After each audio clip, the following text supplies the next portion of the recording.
दरभंगा शहर के GM road में जिस तरह से पिछले दिनों घर में घुसकर अपराधियों ने तांडव मचाया, उसको लेकर काफ़ी हंगामा मचा हुआ है।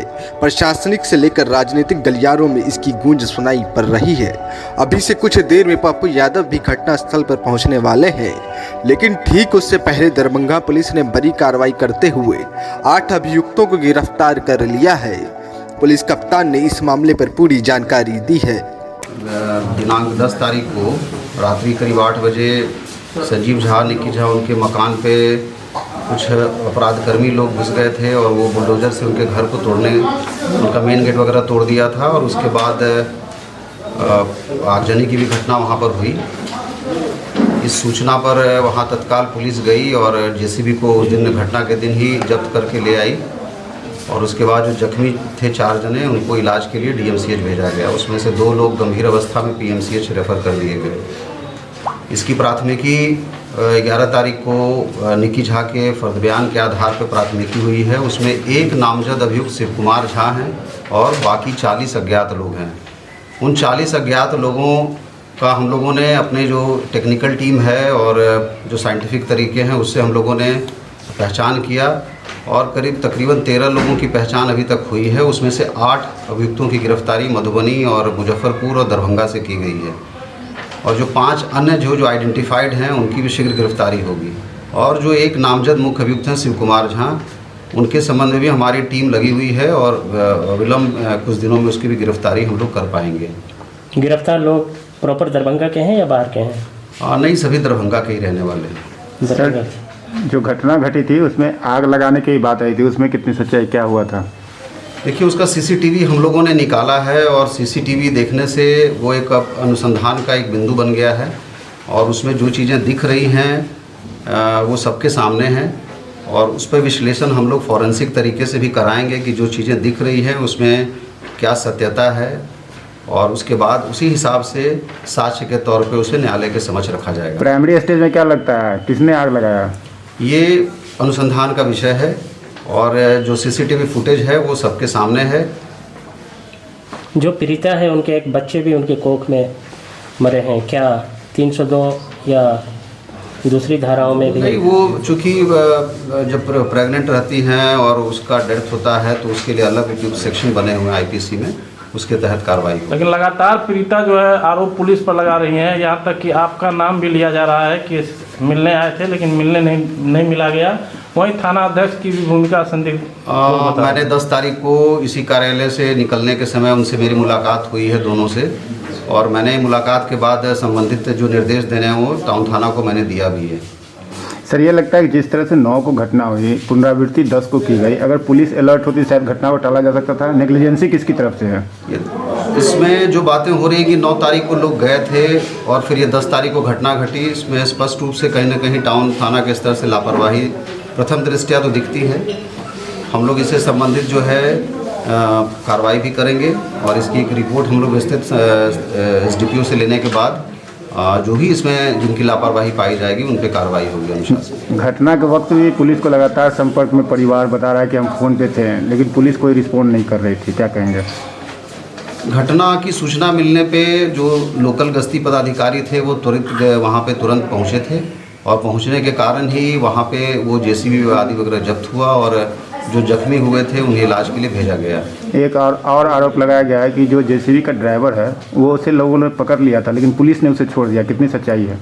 इसकी भी जांच कराई जाएगी। ये बात प्रकाश में आ रही है, इसकी भी जांच मैं करवाऊंगा और इसमें जो दोषी होंगे उन पर भी कार्रवाई होगी। एक सवाल और उठता है सर कि जिस समय घटना का वारदात का समय है, ठीक उसी वक्त बिजली का गुल हो जाना होता है, बताया जा रहा है, और 10 मिनट बाद बिजली फिर आ जाती है। तो क्या लगता है कि ये एक संयोग है या फिर बिजली विभाग से भी मिली भगत कहीं ना कहीं लोगों को जानबूझकर अंधेरा किया गया घटना को अंजाम देने के लिए? इसकी जानकारी अभी आपके माध्यम से ही मुझे मिली है और इसमें कहाँ तक क्या सत्यता है, महज संजोग है या सुनियोजित तरीके से है, इस बिंदु को हम लोग देखेंगे अनुसंधान के क्रम में। जो घायल है सर उसकी क्या स्थिति है, कितनी क्रिटिकल है? अभी पीएमसीएच में इलाजरत हैं और डॉक्टर के हिसाब से अभी तक तो ठीक हैं। और सर सबसे बड़ी बात यह है कि जो मोस्ट आरोपी है प्राइम जी, वो कहाँ है, उसके विषय में पुलिस क्या बताएगी, उसका बैकग्राउंड क्या है? मैं अभी बता नहीं सकता। जितना बता सकता हूँ कि जो एक नामजद अभियुक्त है शिव कुमार झा, उसको हम लोग ट्रैक कर रहे हैं और चूंकि अनुसंधान का पार्ट है इसलिए मैं वो शेयर नहीं कर सकता हूँ कि कहाँ पर है नहीं, लेकिन गिरफ्तारी जल्दी होगी। ये जो भी लोग बैकग्राउंड क्या गिरफ्तार है हुए हैं, शिव कुमार उनका यादव criminal बैकग्राउंड history क्या भी है? अभी तक जो हम लोगों के पास है, जो थाने से रिकॉर्ड के हिसाब से कोई क्रिमिनल हिस्ट्री अभी तक नहीं देखा गया उनका, और हम लोग पता करवा रहे हैं। अन्य थानों में यदि कहीं होगी, दूसरे जिला में भी होगी तो पता कर लेंगे, लेकिन अभी तक एज ऑन रिकॉर्ड नहीं है। और जैसा बताया गया कि वो ठेकेदारी और इन सब आदि का काम करते हैं। ये सर आप मान रहे हैं कि अगर पुलिस अलर्ट होती तो घटना टाला जा सकता था? देखिए, ये तो एक विषय है जिस पर कि गहन समीक्षा करने के बाद ही कुछ कहा जा सकता है। कब तक उम्मीद है जो है वहाँ फरार आरोपी वो कब तक पुलिस के हाथे चला जाए? हम लोग पुलिस पूर्णतः सक्रिय है और किसी भी हाल में किसी दोषी को बख्शा नहीं जाएगा इसमें, और प्रत्येक की गिरफ्तारी होगी। घटना के 3-4 दिन सर हो गए हैं, क्या पुलिस नोटिस की है उसको उपस्थित होने के लिए? पुलिस पकड़ने के लिए और उसकी एक कानूनी प्रक्रिया होती है, उसके तहत हम लोग कार्रवाई कर रहे हैं। सर, घटना घटने के बाद बच्चे गर्भ में उसकी मृत्यु हो गई, उसकी माँ इलाजरत है, भाई इलाजरत है, क्या माना जाए इसको सर? इसके संबंध में तो मैंने वक्तव्य दे ही दिया कि उसमें जो भी धाराएं उपयुक्त होती हैं उससे संबंधित, उसके विरुद्ध जो कार्रवाई होनी है वो होगी। सर उसमें वो मामला जो है, जो कोख में बच्चा डेथ कर गया है, तो उसमें क्या है धारा, किस तरह का धारा लगेगा? उसके बाद कोई इसका आईपीसी में किस तरह का एक्ट है, कुछ जानकारी शेयर करेंगे? आईपीसी में कई प्रोविजंस हैं, जैसे 313 है उसमें, उसके तहत भी कार्रवाई होती है। तो हम लोग ये देखेंगे कि किस प्रकार से वो डॉक्टर की रिपोर्ट के आधार पर वो कार्रवाई होती है। तो अभी मैं इस संबंध में कुछ स्पष्ट रूप से नहीं बोल सकता हूँ, जब तक डॉक्टर की रिपोर्ट नहीं आ जाते हैं पीएमसीएच से, उसके बाद ही उसका जो धारा लगते हैं उसका समावेश होता है। पुलिस अब तक जो जांच करे सर, उसमें जो पीड़िता है उसके बयान के आधार पर करे या कुछ अलग भी हिंट्स मिल रहे हैं, लीड मिल रहे हैं पुलिस को, क्या है? जैसे ये शुरुआती दौर से माना जा रहा था, जो सामने आई बात कि उसमें जिंदा जलाने की बात कही गई, आपको क्या लगता है अब तक, जबकि 36-48 घंटे हो गए हैं? देखिए, मैंने आपको बताया है कि ये घटना का पूरा सीसीटीवी कवरेज है, और मैंने आपको बताया कि वो एक अहम साक्ष्य होता है, और वो एक साक्ष्य ऐसा है जिससे कि साफ चीज़ें दिखती हैं कि कौन क्या कर रहा है, कैसे घटना हुई है वो दिख रही है, और कौन घटना करने के लिए आए वो भी दिखती है उसमें।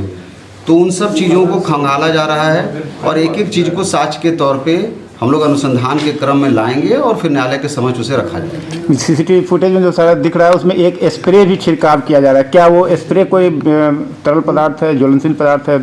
अगर बारीकी से देखे तो दिखाई देता है। घटनास्थल से फॉरेंसिक टीम हमारी जो गई थी उसमें बहुत सी चीज़ वहाँ से लेके आई है, और उसको हम लोग उससे कॉरोबोरेट करेंगे कि जो ज्वलनशील चीज़ थी वो क्या था। पुलिस इस पॉइंट पर भी सर तहकीकात कर रही है क्या कि खुद को भी उन्होंने आग लगा लिया और फंसाने का काम किया हो, कि इस बिंदु को पुलिस ध्यान में रख रही है?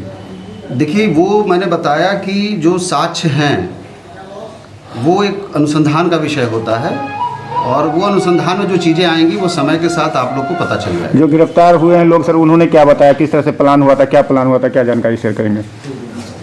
वो चीज़ें भी अभी मैं डिस्क्लोज़ नहीं कर सकता हूँ, बस इतना बता सकता हूँ कि ये लोगों को हायर किया गया था, और हायर करके ये लोग वहाँ घटनास्थल पे गए थे। जेसीबी किनका है सर? जेसीबी के संबंध में अभी तक स्पष्ट नहीं हो पाया है, चूँकि उस पर टेम्परिंग की गई है, और उस टेम्परिंग के से स्पष्ट प्रमाण नहीं मिल पा रहे हैं, और लेकिन फिर भी हम लोग लोकेट कर लेंगे उसको। एफएलसी की जांच कब तक, फॉरेंसिक टीम की रिपोर्ट कब तक आने की उम्मीद है? ये जल्दी ही, हम लोगों ने भी उनसे रिक्वेस्ट किया है कि अविलंब जल्दी से कर ले, उसका एक प्रक्रिया होता है, टाइम नॉर्म होता है, उसके अंतर्गत वो देते हैं। सर, फॉरेंसिक टीम के पदाधिकारी का कहना है कि जितना जल्दी